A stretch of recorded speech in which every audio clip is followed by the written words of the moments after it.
राग के विविध लक्षण एवं उसकी परीक्षा विधि।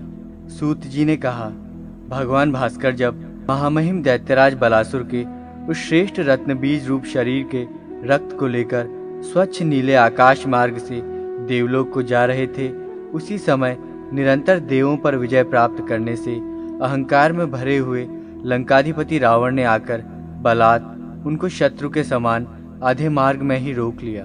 भयवश सूर्य ने बलासुर के रत्नबीज रूपी रक्त को लंका देश की एक श्रेष्ठ नदी के जल में छोड़ दिया, जो उस देश की सुंदर रमणियों के कांतिमय नितंबों की प्रतिच्छाया से झिलमिलाते हुए अगाध जल से परिपूर्ण तथा सुपारी की वृक्ष पंक्तियों से आच्छादित अपने दोनों तटों से सुशोभित हो रही थी।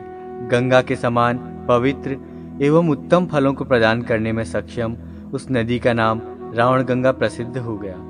बलासुर के रत्न बीज रूपी रक्त के गिरने से उस नदी के तट पर उसी समय से रात्रि में रत्न राशियां स्वयं आकर एकत्र होने लगी। अतएव नदी का अंतभाग एवं बाह्य भाग सैकड़ों स्वर्ण बाणों के समान अपनी प्रभा को बिखेरने में समर्थ रत्नों से प्रतिभासित होने लगा। उस रावण गंगा के दोनों तट सदैव रत्नों की उज्जवल प्रभा से सुशोभित रहते हैं।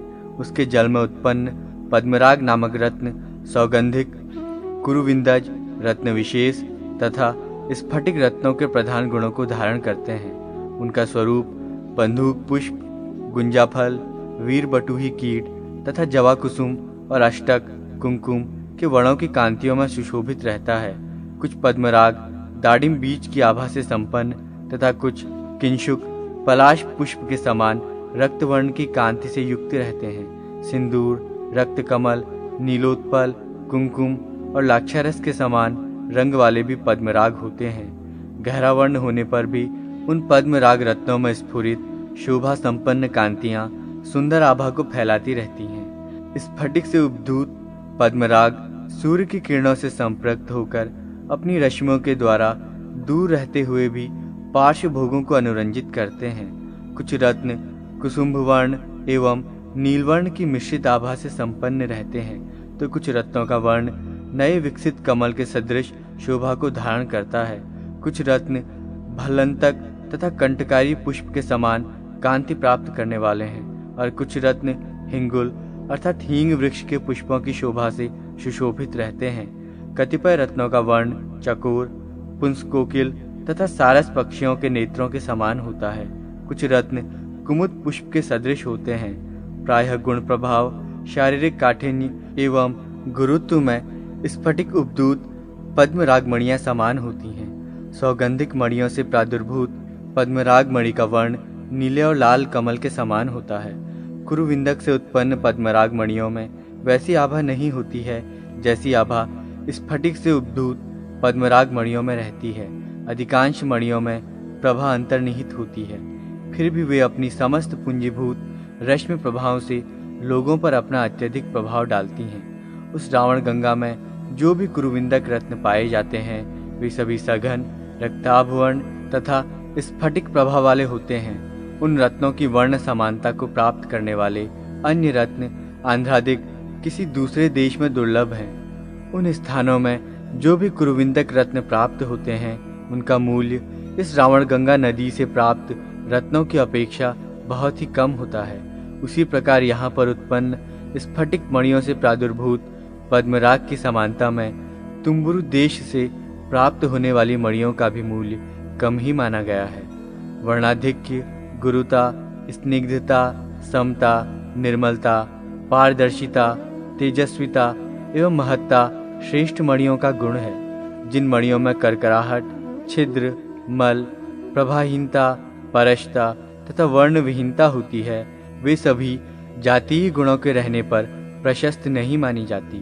यदि अज्ञानतावश कोई मनुष्य ऐसी दोषयुक्त मणियों को धारण कर लेता है तो उनके कुप्रभाव से उत्पन्न शोक, चिंता, रोग, मृत्यु तथा धन नाश आदि आपदाएं उसको घेर लेती हैं। पूर्व कथित श्रेष्ठ मणियों की तुलना में अत्यधिक सौंदर्य संपन्न एवं उनके प्रतिरूप होने पर भी 5 जातियों की मणियों को विजातीय माना गया है, जिनका परीक्षण विद्वान पुरुष को प्रयत्न पूर्वक करना चाहिए। कलशपुर, सिंघल, तुम्बुरु, मुक्तपाणि तथा श्री पूर्णक में उत्पन्न पद्मराग को रावण गंगा से प्राप्त शुभप्रद पद्मराग माणियों से सादृश्य होने पर भी वे विजातीय ही माने गए हैं। तुष का सदृश मलिन वर्ण का होने से कलशपुर, अल्प ताम्रवर्ण के कारण तुम्बुरु देश, कृष्ण वर्ण के रहने से सिंघल, नीलवर्ण के होने से मुक्त तथा कांतिविहीन होने से श्री पूर्णक की मणियों में रावण गंगा की मणियों की अपेक्षा विजातीय रूप होने से ही भेद स्पष्ट होता है। जो पद्मराग ताम्रिका गुंजा के वर्ण को धारण करता है, तुष बहेड़ा के समान मध्य में पूर्णता से युक्त गोलाकार होता है तथा स्नेह से प्रदिग्ध स्वभावतः स्नेहिल होता है और अत्यंत घिसने के कारण कांतिविहीन हो जाता है। मस्तक संघर्षण अथवा हाथों की अंगुलियों के स्पर्श से जिसके पार्श्व भाग काले हो जाते हैं, हाथ में लेकर बार बार ऊपर की ओर उछालने पर जो मणि प्रत्येक बार एक ही वर्ण को धारण करती है, वो सभी गुणों से युक्त होती है। समान प्रमाण, समान जाति अथवा गुरुत्व धर्म से दो वस्तुओं में तुलना होती है। अतः विशेष रत्नाकर से प्राप्त रत्नों की स्वजाति का निर्धारण गुरुत्व और गुण धर्म के अनुसार विद्वान व्यक्ति को करना चाहिए। यदि उनमें संदेह उत्पन्न हो जाए तो उनको शाण पर चढ़ाकर खरीदना चाहिए। वज्र या कुरुविंदक रत्न को छोड़कर अन्य किसी भी रत्न के द्वारा पद्मराग एवं इंद्रनील मणि में चिन्ह विशेष टंकित नहीं किया जा सकता है। जाति विशेष में उत्पन्न सभी मणियां विजातीय नहीं होती हैं। उनका वर्ण समान होता है, फिर भी उनके पृथक्करण के लिए उनमें विभिन्न भेद बताए गए हैं। गुणयुक्त मणि के साथ गुणरहित मणि को धारण नहीं करना चाहिए। विद्वान पुरुष को कौस्तुभ मणि के साथ विजातीय मणि को धारण नहीं करना चाहिए, क्योंकि अनेक गुणों से संपन्न मणियों को एक ही विजातीय मणि नष्ट करने में समर्थ होती है। शत्रुओं के बीच निवास करने तथा प्रमाद वृत्ति में आसक्त रहने पर भी विशुद्ध महागुण संपन्न पद्मराग मणि का स्वामी होने से किसी भी व्यक्ति को आपदाएं स्पर्श तक नहीं कर सकती। जो गुणों से परिपूर्ण तेजस्वी सुंदर वर्ण वाले पद्मराग मणि को धारण करता है, उसके समीप में उपस्थित होकर दोष संसर्ग जनित उपद्रव कोई कष्ट देने में अपने को सक्षम नहीं कर पाते हैं। जिस प्रकार तंडुल परिमाण के अनुसार हीरे का मूल्य निर्धारित होता है, उसी प्रकार महागुण संपन्न पद्मराग मणि के मूल्य का निर्धारण उड़द के परिमाण का आकलन करके करना चाहिए। जो मणि या रत्न उत्तम वर्ण एवं श्रेष्ठ कांतियों से संपन्न रहते हैं, उन्हीं को प्रशस्त माना जाता है। यदि उनमें तनिक भी दोष के कारण भ्रष्टता आ जाती है तो उनका मूल्य घट जाता है। मरकत मणि का लक्षण तथा उसकी परीक्षा विधि। सूत जी ने कहा, नागराज वासुकी उस असुरपति बलासुर के पित्त को लेकर अत्यंत वेग से मानो आकाश मार्ग को दो भागों में विभक्त करते हुए देवलोक को जा रहे थे। उस समय वे अपने ही सिर पर अवस्थित मणि के प्रभा से दैदीप्यमान होने के कारण आकाश रूपी समुद्र पर बने हुए एक अद्वितीय रजत सेतु के समान सुशोभित हो रहे थे। इसी समय अपने पंख निपात से पृथ्वी एवं आकाश को आतंकित करते हुए पक्षीराज गरुड़ ने सर्पदेव वासुकी पर प्रहार करने का प्रयत्न किया। भयभीत वासुकी ने सहसा उस रत्न बीज रूप पित्त को मधुर सुस्वादु जल से परिपूर्ण सरिता एवं वृक्षों से सुशोभित तथा पुष्पों की नव कलिकाओं की सांद्र गंध से सुवासित तुरुष्क देश की एक श्रेष्ठ माणिक्यों से परिपूर्ण पर्वत की उपत्यका में छोड़ दिया। वो पित्त उस पर्वत से निकलने वाले जल प्रपात के समान ही था। अतः उसी की जलधारा के साथ बहता हुआ वो पित्त भगवती महालक्ष्मी के समीप में स्थित उनके श्रेष्ठ भवन अर्थात समुद्र को प्राप्त करके उसकी तटवर्ती भूमि के समीप मरकत मणियों का खजाना बन गया। फणिराज वासुकी ने जिस समय उस पित्त का परित्याग किया था, उसी समय गरुड़ ने गिरते हुए उस पित्त का कुछ अंश ग्रहण कर लिया, जिससे वे मूर्छित हो गए और सहसा उन्होंने अपने दोनों नासा छिद्रों से उस पित्त को बाहर कर दिया।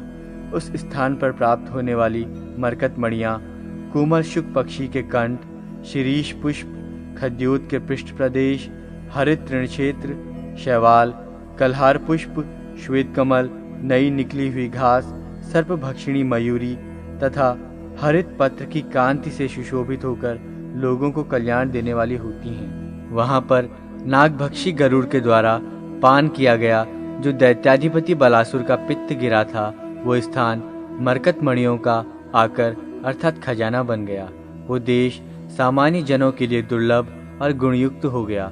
उस मरकत मणियों के देश में जो कुछ भी उत्पन्न होता है वो सब विश्व व्याधियों को शांत करने वाला कहा गया है। सभी मंत्रों एवं औषधियों से जिस नाग के महाविष के उपचार में सफलता नहीं प्राप्त हो सकती है, उस प्रभाव को वहाँ पर उत्पन्न वस्तुओं से शांत किया जा सकता है। वहाँ जो मरकत मणियाँ उत्पन्न होती हैं वे अन्यान्य देशों की मणियों से उत्तम कही गई हैं। जो मणि अत्यंत हरित वर्ण वाली, कोमल कांति वाली, जटिल, मध्य भाग में सुवस चूर्ण से परिपूर्ण सी दिखाई देती है, जो अपने स्थान विशेष के गुणों से समन्वित, समान कांति वाली, उत्तम तथा सूर्य के किरणों के स्पर्श से अपनी प्रभा के द्वारा सभी स्थानों को आलोकित करती है, हरित भाव को छोड़कर, जिसके मध्य भाग में एक समुज्वल कांति विद्यमान रहती है और जो अपनी नवनवोदित प्रभा राशि से नवीन निकले हुए हरित तृण की कांति को तिरस्कृत करती है, तथा जो देखने मात्र से ही लोगों के मन को अत्यधिक आह्लादित करने में समर्थ होती है, वो मरकतमणि बहुत गुणवती मानी जाती है। ऐसा रत्न विद्या विशारद विद्वजनों का विचार है। वर्ण की अत्यधिक व्यापकता के कारण जिस मरकतमणि के अंतर्भाग की निर्मल स्वच्छ किरणें परिधान के रूप में परिलक्षित होती हैं, जिसकी उज्ज्वल कांति घनीभूत, स्निग्ध, विशुद्ध, कोमल, मयूरकंठ की आभा के समान शोभा को प्राप्त करती है तथा अपने वर्ण की उज्ज्वल कांति की सांद्रता से एकाकार होकर सुशोभित रहती है, ऐसी मरकतमणि भी उसी गुण संपन्न मणि की संज्ञा को प्राप्त करती है जिसका उल्लेख पहले किया जा चुका है। जो मरकतमणि चित्र वर्ण वाली, कठोर, मलिन, रुक्ष, कड़े पत्थर के समान एवं खुरदुरी तथा शिलाजीत के समान दग्ध होती है, ऐसी मरकतमणि गुणरहित होती है। जो मरकतमणि संधि प्रदेश में शुष्क हो तथा उससे अन्य रत्न का प्रादुर्भाव होता हो तो कल्याण चाहने वाले व्यक्ति के लिए वो रत्न धारण करने अथवा खरीदने योग्य नहीं होता है। भल्लाद की शैल विशेष और पुत्रिका शैल विशेष वर्ण अथवा उन दोनों वर्णों का एक ही मणि में संयोग हो तो उसे भी मरकतमणि का विजातीय लक्षण ही समझना चाहिए। शौम वस्त्र के द्वारा मार्जन करने पर पुत्रिका लक्षण वाली मरकतमणि अपनी कांति का परित्याग कर देती है। जिस प्रकार कांच में लघुता होती है, उसी प्रकार लघुता के द्वारा ही उसमें अवस्थित विजातीय भावना को पहचाना जा सकता है। अनेक प्रकार के रूप या गुण अथवा वर्ण के द्वारा मरकतमणि का अनुगमन करने वाली मणियाँ भल्लादकी की शब्द ध्वनि से विपरीत वर्ण को प्राप्त होती हैं। जो हीरे मोती विजातीय होते हैं, यदि वे किसी रत्नौषधि विशेष के लेप्य पदार्थ से रहित हैं तो उनके वर्णों की प्रभा ऊर्ध्वगामिनी होती है। ऋजुता के कारण किन्हीं मणियों में ऊर्ध्वगामिनी प्रभा दिख सकती है, किंतु तिर्यक दृष्टि से उनका अवलोकन करने से उनकी वो प्रभा शीघ्र ही नष्ट हो जाती है। स्नान, आचमन, जप तथा रक्षा मंत्र की क्रियाविधि में गौ सुवर्ण का दान देते हुए और अन्यान्य प्रकार की साधना करते समय, देव, पितृ, अतिथि तथा गुरु की पूजा के समय विष से उत्पन्न विविध दोषों से पीड़ित होने पर संग्राम में विचरण करते हुए दोषों से हीन और गुणों से युक्त सोने के सूत्र में पिरोए उस मरकत को विद्वानों के द्वारा धारण किया जाना चाहिए। सामान्यतः पद्मराग मणि का तौल के अनुसार जो मूल्य होता है, उस मूल्य की अपेक्षा सर्वगुण संपन्न मरकत मणि का मूल्य अधिक होता है। जिस प्रकार दोष रहने पर पद्मराग मणियों का मूल्य न्यून हो जाता है, उसी प्रकार दोष संपन्न होने पर मरकत मणियों के मूल्य में भी अत्यधिक न्यूनता आ जाती है। इंद्रनील मणि का लक्षण तथा उसकी परीक्षा विधि। सूत जी ने पुनः कहा, जिस स्थान पर सिंहल देश की रमणियां अपने कर पल्लव के अग्रभाग से नवीन लवली कुसुम तथा प्रवाल का चयन कर रही थी, वहां पर उस बलासुर के विकसित कमल सदृश शोभा संपन्न दोनों नेत्र आकर गिर पड़े। समुद्र की वो कछार भूमि रत्न के समान चमकने वाले नेत्रों की प्रभा तरंगों से सुशोभित होकर एक विशाल क्षेत्र में फैली हुई थी। वहीं पर विकसित केतकी नामक पुष्पों के वनों की शोभा को फैलाने में प्रतिक्षण लगी रहने वाली इंद्रनील मणियों की एक भूमि है। उस वनस्थली पर अवस्थित पर्वत की जो कर्णिका भूमि है, उसमें प्रादुर्भूत होने वाली वे मरकत मणियाँ नील कमल सदृश कृष्ण एवं हलधर बलराम के द्वारा धारण किए जाने वाले पीत और नील वर्ण की आभा से संपन्न है। काले भ्रमर के समान है। श्रांग धनुष से सुशोभित स्कंद प्रदेश वाले भगवान विष्णु की कांति से युक्त हैं तथा भगवान शिव के कंठ के समान नीलवर्ण और नवीन कषाय पुष्पों के समान आभा वाली हैं। उन मणियों में कोई स्वच्छ तरंगायित जल के समान, कोई मयूर के समान, कोई नीली रस के समान, कोई जल बुदबुद के समान और कोई मणि मदमस्त कोकिल पक्षी के कंठ की प्रभा से आभासित रहती है। उन सभी मणियों में एक प्रकार की ही निर्मलता तथा प्रभा शक्ति की भास्वरता विद्यमान रहती है। उस पर्वत के रत्न गर्भ से प्राप्त होने वाली मणियों में इंद्रनील मणि नाम के रत्न अत्यधिक गुणशाली होते हैं। जिन मणियों में मिट्टी, पत्थर, छिद्र और करकराहट की ध्वनि तथा नील गगन पर आच्छादित सघन मेघछाया की आभा रहती है, वे वर्ण दोष से दूषित मानी जाती हैं। किंतु वहां पर वे इंद्रनील मणियां अत्यधिक उत्पन्न होती हैं जिनकी प्रशंसा रत्नशास्त्र के सुविज्ञ जनों के द्वारा की जाती है। धारण करने योग्य पद्मराग मणि में जो गुण दिखाई देते हैं, मनुष्य इंद्रनील मणि को धारण करके उसमें उन सभी गुणों को प्राप्त कर सकता है। जिस प्रकार पद्मराग मणियों की 3 जातियां हैं, उसी प्रकार सामान्य रूप से इंद्रनील मणियों में भी 3 जातियां देखी जा सकती हैं। जिन उपायों के द्वारा पद्मराग मणि का परीक्षण किया जाता है, उन्हीं उपायों से इंद्रनील मणि का भी परीक्षण होता है। पद्मराग मणि को उपयोग योग्य बनाने के लिए जितनी अग्नि के साथ उसका सन्निधान अपेक्षित है, उसकी अपेक्षा अधिक अग्नि का सन्निधान इंद्रनील मणि के साथ होना चाहिए। तब भी परीक्षण अथवा गुणों की अभिवृद्धि के लिए किसी भी प्रकार की मणि को अग्नि में डालकर संतप्त नहीं करना चाहिए। अज्ञानतावश भी यदि कोई ऐसा करता है तो अग्नि की सम्यक मात्रा के परिज्ञान से रहित प्रदाह में जलाने के कारण उत्पन्न दोषों से प्रदूषित वो मणि ऐसा कृत्य करने वाले कर्ता एवं कारिता करवाने वाले दोनों के लिए अनिष्टकारी होती है। कांच, उत्पल, करवीर, स्फटिक एवं वैदूर्य आदि मणियां इंद्रनील मणि के सदृश होने पर भी रत्न विशेषज्ञों के अनुसार विजातीय ही मानी जाती हैं। अतएव इन उक्त सभी मणियों के गुरुत्व एवं काठिन्य धर्म की अवश्य परीक्षा लेनी चाहिए। जिस प्रकार कोई इंद्रनील मणि ताम्रवर्ण को धारण कर लेती है, उसी प्रकार ताम्रवर्ण वाले करवीर तथा उत्पल नामक दोनों मणियों की भी रक्षा करनी चाहिए। जिस इंद्रनील मणि के मध्य इंद्रायुध की प्रभा अवभासित होती रहती है, उस इंद्रनील मणि को पृथ्वी पर अत्यंत दुर्लभ एवं अत्यधिक मूल्य वाली कहा गया है। 100 गुना अधिक परिमाण वाले दूध में रखने पर भी जिसकी सांद्रवर्ण की कांति से वो दूध स्वयं नीलवर्ण का हो जाता है, उसी को महानीलमणि कहते हैं। जिस प्रकार माशादी से की गई तौल के द्वारा महागुणशाली पद्मराग मणि का मूल्य निर्धारित किया जाता है, उसी प्रकार सुवर्ण परिमाण 80 रत्ती की तौल से महागुणशाली इंद्रनील मणि का मूल्य निर्धारित होता है।